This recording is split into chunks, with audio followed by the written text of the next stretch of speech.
금투세 시행이 이제 반년도 안 남았는데 이게 시작되면 어떤 일이 벌어지나요? 시작되면 파멸적인 결과가 따르지 않겠나. 이제 증시뿐만 아니고 이제 국가 경제적으로 심각한 위기 상황이 도래하게 될 거다라고 말씀드릴 수 있겠습니다. 일단 이제 지금 채권 시장이 제일 문제예요. 제가 봐서는. 주식은 그나마 5천만 원 이제 공제해 주잖아요. 채권은 250이거든요. 250만 원. 채권만 250이 아니고 채권, 해외 주식, ELS, ETF, 파생 다 합쳐갖고 250만 원. 이게 1그룹, 2그룹이 있어요. 1그룹은 국내 주식만 해당되는 거고요. 국내 주식만 5천만 원 공제해 주는 게 있고요. 2그룹에는 이제 국내 주식을 제외한 마이너스 날 수 있는 가능성이 있는 모든 자산은 다 합쳐갖고 250입니다. 하지 말라는 거죠. 그래서 채권 시장에 지금 이제 안 그래도 국내 개인 채권 개미들이 많거든요. 최근에 많이 늘었잖아요. 그 다음에 주식은 내가 조금 겁나고 그래도 뭔가 투자해야 되겠고 하는 분들이 많이 하시는 게 이제 ETF 같은 거 많이 하잖아요. S&P ETF 그런 거 다 걸린단 말입니다. 그건 250만 원이에요, 한도가. 그래서 그 더 문제라니까요. 밑도 끝도 없이 이상한 법을 만들었어요.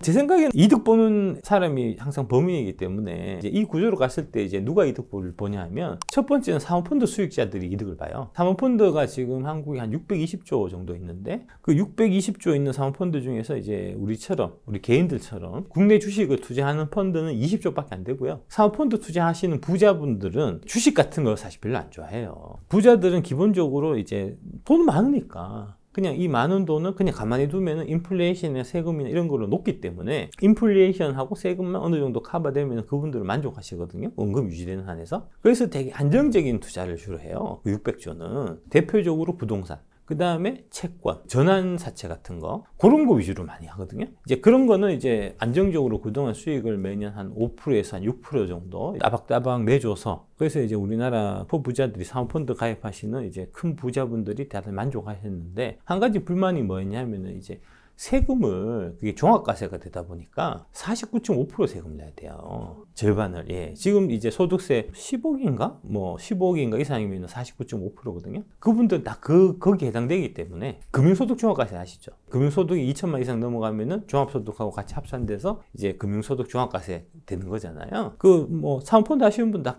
거기니까 그분들이 49.5% 그동안 세금을 쭉 내고 있었거든요. 근데 이게 이제 금투세가 도입이 돼서 사모펀드 세금이 이제 금투세로 분류과세가 되면 그러면은 22%나 27.5% 내고 땡이란 말입니다. 우리하고 똑같이. 그래서 이제 그분들한테 이득이 되니까 우리가 예상해 볼 수 있는 거는 이제 사모펀드 하시는 분들이 이 법을 통과시키지 않았을까 하는 이제 합리적인 이제 추측을 하게 되는 거고요. 근데 그럼 금투세 시행을 한다 치면 그럼 개인들한테는 어떤 일이 벌어져요? 주식을 하지 말라고 쫓아내는 거하고 마찬가지니까 주식, 채권 이런 거 다 때려치우고 예금해라는 거하고 똑같은 거니까 아니면은 좀 이제 과감하게 부동산 아니면은 이제 비트코인의 세계로 가든 공제해 주는 거 있잖아요. 그거조차도 원래 지금 이제 해외 주식 투자하시는 분들은 250만 원 이상 벌어갖고 양도소득세 신고해 보신 적 있을 거예요. 자기의 소득을 신고하고 이제 세금을 내는 이제 선진적인 이제 과세 체계인데 요번에 이제 금투세로 바꾸게 되면은 그걸 자진 신고해서 다음 내년 5월에 자진 신고해서 내는 거가 아니고 금융소득이 발생할 때 증권사에서 그 22%나 27.5%를 원천 징수로 미리 떼고 금융기관별로 고객 데이터가 이렇게 왔다 갔다 못 하거든요. 그래서 한 군데만 내가 선정을 해갖고 여기서 5천만 원, 250만 원 공제를 받겠습니다라고 신청을 해야 돼요. 근데 이제 내가 증권계좌 2개 갖고 있는데 예를 들어서 이제 뭐 삼성증권 하나, KB증권 하나 이렇게 갖고 있는데 둘 중에 내가 삼성증권을 이제 신고를 했어요. 여기서 내가 공제를 받겠습니다. 신청했는데 하다 보면은 그 내 맘대로 안 되잖아요. 의도치 않게 KB증권에서 이득이 날 수 있단 말입니다. KB증권에서 1,000만 원 이득이 났다. 그거는 22% 세금 내는 거예요. 그게 이제 원천 징수를 하기 때문에 그런 거거든요. 그러니까 원천 징수를 안 하면 안 하고 해외 주식 할 때 250만 원 이제 소득세 신고하고 내듯이 처음에 구조를 그렇게 짰으면 아무런 문제가 없는데 원천 징수하게 짜서 이런 문제가 생기는 거거든요. 원천 징수를 왜 그렇게 하게 짰을까? 그거는 당연히 증권사에서 로비해서 그렇죠. 제가 이제 만약에 미래에셋 증권을 거래를 하고 그 다음에 이베스트 투자증권을 거래를 한다. 그러면은 이제 두 개를 내가 거래할 때 둘 중에 이제 하나만 해야 되는 거 아닙니까? 그러면 어디 거로 몰겠습니까? 당연히 미래에셋을 몰겠죠. 그러니까 대형 증권사에서 로비했다고 이제 중소형 증권사 다 쫓아내고 그 다음에 이제 원천 징수를 하면 장점이 1월 달에 만약에 내가 1,000만 원 벌었어요. 그러면 1,000만 원 벌 때 이 대형 증권사는 무조건 220만 원을 떼놓거든요. 떼서 있다가 7월 10일 날 국세청에 납부를 합니다.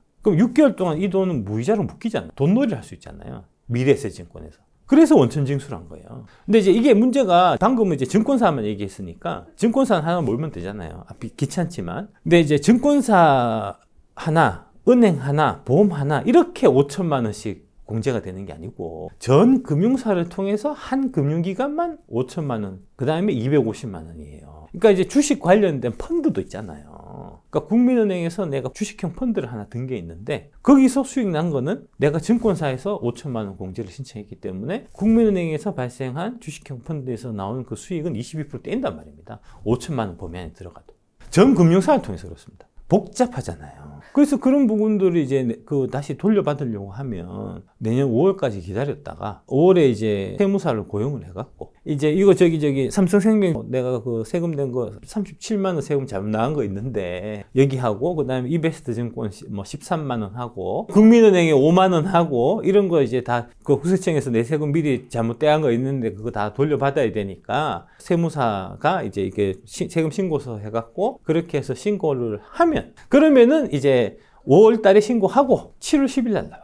그러니까 짜증나잖아요. 지금 안 그래도 문제가 지금 이제 민주당 쪽 얘기가 이제 금투세는 강행을 하고 종부세는 깎아준다는 거 아닙니까? 폐지한다는 거잖아요. 안 그래도 지금 최근에 부동산 쪽으로 돈 많이 간다니까. 아시잖아요. 월부는 부동산도 하시니까. 요새 저기 전세가하고 계속 오른다며요. 그 영향이 있다니까, 세금이 진짜 사회 경제적으로 엄청난 파급을, 효과를 많이 일으키기 때문에 실제 지금 통과는 안 됐지만 얘기만 나오는 지금 이 와중에서도 벌써 시장은 움직인다니까요. 그 코로나 이후에 지금 최근까지도 되게 하나의 붐이 이제 어릴 때부터 경제 공부를 시켜야 된다. 해서 이제 미성년자 자녀들한테 주식 사주고 해외 주식 같은 거, 뭐 국내 주식도 마찬가지고 국내는 뭐 대표적으로 삼성전자 이런 거 많이 사주실 거고 해외는 이제 엔비디아하고 테슬라나 뭐 애플이나 이런 거 많이 사주실 거잖아요. 근데 그거를 사서 거기서 금융투자 소득이 100만 원 이상이 나면 그러면은 그 미성년자 자녀는 연말 정산 받을 때 부양가족 공제에서 빠지게 돼요. 이게 금투자 다 연결되어 있습니다. 부양가족 공제가 보통 이제 150만 원이거든요. 소득공제 150이면 그 150만 원 곱하기 본인의 소득세를 해서 이제 세금을 이제 그만큼 안 내게 되는데 그 안 내던 세금을 내야 되는 거예요. 그러니까 그런 부분도 생각 안 하고 지금. 그러니까 애들 이름으로 돼 있는 증권계좌 이런 거는 통과되면 빨리 없애야 됩니다. 방법이 없습니다. 이게 끝이 아니고 인적공제에 해당되는 사람들은 이제 인적공제에서 빠지면 그 다음에 이제 부가적으로 같이 받는 소득공제나 세액공제 같은 부분들이 더 있거든요. 그러니까 이제 자녀가 소득이 100만 원 이하면 그 자녀 명의로 내는 보험료, 의료비, 현금카드 사용비, 그 다음에 이제 학자금 이런 것들은 각종 이제 소득공제나 세액공제 이런 걸 통해 갖고 이제 연말정산에서 다 혜택을 보게 돼 있거든요. 그런 거 싹 다 빠져요. 아까 말씀드린 이제 인적공제 곱하기 150만 원에서 한 60만 원에서 끝나는 게 아니고 배보다 배꼽이 더 클 수 있습니다. 이거 법 통과시킨 사람도 이거 이렇게 해갖고 이게 이제 여기에서 납입 효과가 발생할지는 민주당에서도 몰랐다니까요. 그러니까 이제 제가 계속 말씀드리는 게 이제 금투세 찬성하시는 분들하고 우리 좀 토론을 하자. 나랑 좀 토론하자. 좀 예상되는 문제점들은 그러면 우리가 이제 머리를 맞대고 어떤 식으로 고칠 건지. 그러니까 이제 큰 틀에서 보면은 이제 그 소득 있는 곳에 세금 있다는 얘기잖아요. 그게 이제 국민 계세주의라고 하는 건데 그거는 이제 조세의 대원칙상 너무 아름답고 우리가 사실 이제 가야 할 방향은 맞는데 지금 문제는 아름다운 대원칙을 구현하기 위해 갖고 이거를 처음 시작 현재 어땠는지 잘 모르겠지만 해놓고 보니까 이게 너무 이상한 납입 효과들을 많이 발생시키는 거야. 그러니까 이제 이런 납입 효과들, 파급 효과들을 제대로 잡으려면 어떻게 해야 되냐? 다 바꿀 수 있는 방법이 있어요. 그렇게 해서 이제 제대로 좀 정비를 해갖고 원래 법의 취지 달성하려고 했던 목표를 만들 수 있게 법을 이제 전반적으로 이제 제대로 좀 고쳐갖고 제대로 모양을 만들고 난 다음에 그 다음에 통과를 시켜야지. 지금처럼 일단은 통과시켜놓고 일단 해보고 문제 생기면은 그때 고치자 이러면 너무 빤히 보이는데 그럴 이유가 없잖아요. 우리나라 뭐 국민들이 뭐 로봇도 아닌데 실험실에 뭐 로봇도 아닌데 그러면 커뮤니티 사람들이 야 그럼 4,900만 원까지 괜찮네라고 하는 게 사실은 다 이제 약간 니들 무시해서 그렇습니다. 세법의 디테일이 그렇지 않다니까요. 통과되고 난 다음에 이제 세금 뜯겨보면 그때 이제 알게 되겠죠. 그러면서 더럽네 진짜 주식 다 때려치우고 그러면은 한국의 주식시장도 박살이고 채권시장도 박살이고 결국은 부동산은 잘 되겠죠.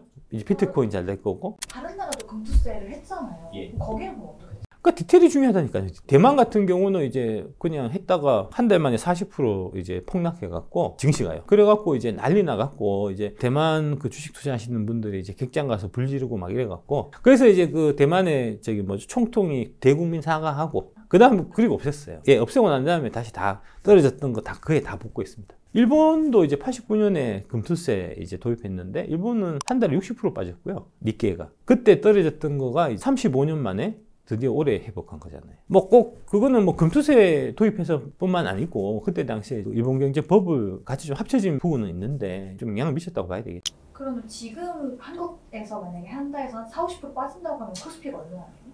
그럼 한 1,500 되겠네요. 지금 사실은 금투세 폐지하고 바로 그렇게 크게 빠질 것 같지는 않고요. 미리 지금 빠져 있어 갖고 제 생각에는 대략 이제 금투세가 내년 25년 1월 1일에 시행될 확률이 한 20% 정도는 있다. 그 정도는 지금 반영되어 있는 것 같아요. 예, 선반영이 한 20, 30%는 되어 있는 것 같아요. 혹시 모르니까 내가 금투세 도입하면 이거 주식 때려치울 건데 아직까지는 통과된 건 아니잖아요. 그러니까 이제 내가 한 1억 정도 굴린다고 하면은 그 중에 한 2, 3천만 원만 미리 좀 빼갖고 뭐 해외 주식을 가든 아니면은 이제 요새 비트코인 공부를 하든 아니면은 부동산으로 가든 해서 빠져나간 돈이 한 이제 20, 30% 정도 있다고 봐야 될 거고요. 그러니까 지금도 한 20, 30% 정도는 이제 금투세 폐지의 영향을 받고 있는 거예요, 시장이. 지금 올해 장이 사실은 되게 글로벌하게 다 좋습니다.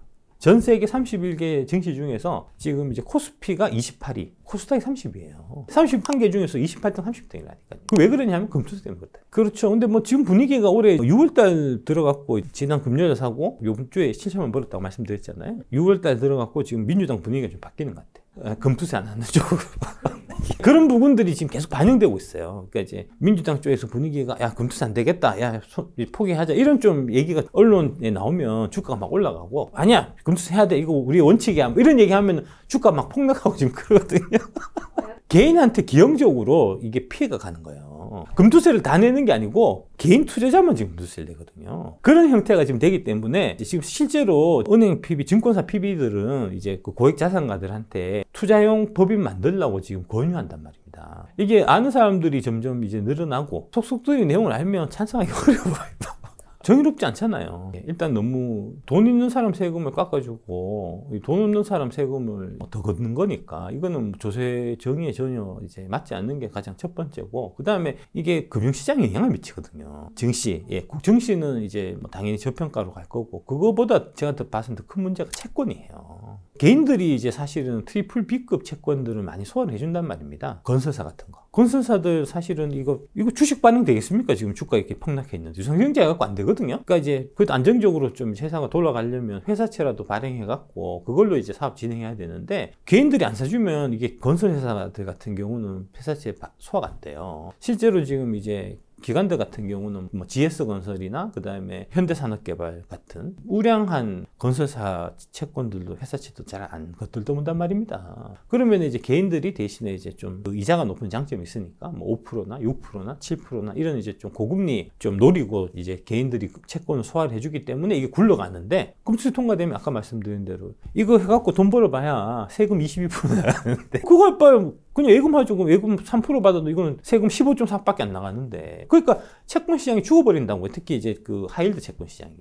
이게 채권이 잘 발행 안 되는 걸로 끝나는 게 아니고 그러면 결국 그 회사가 부도날 거 아닙니까? 만약 예를 들어서 이제 GS건설 하나가 부도가 난다고 치면 GS건설 직원들이 다 직장 잃게 될 거고 그 하나 끝나는 게 아니잖아요. 하도 업체들 다 연쇄 부도날 거죠. 그 다음에 그게 GS건설이 부도났다 하면은 다른 이제 여타 건설사들도 다 챙기겠죠. 우리나라 은행들이 다 이제 부실화될 거고 IMF까지 간다니까요. 이 사소한 세금 잠깐 건드려 갖고 나비 효과가 그러니까 이런 나비 효과 때문에 이게 세법은 조심해서 건드려야 되고 그러니까 이제 우리가 충분히 이제 이런 파급 효과 같은 것들을 이제 검토를 한 다음에 그 세법 같은 경우는 이제 통과시키고 이렇게 해야 되는데 그런 거 없이 조속으로 해야 되는 거예요.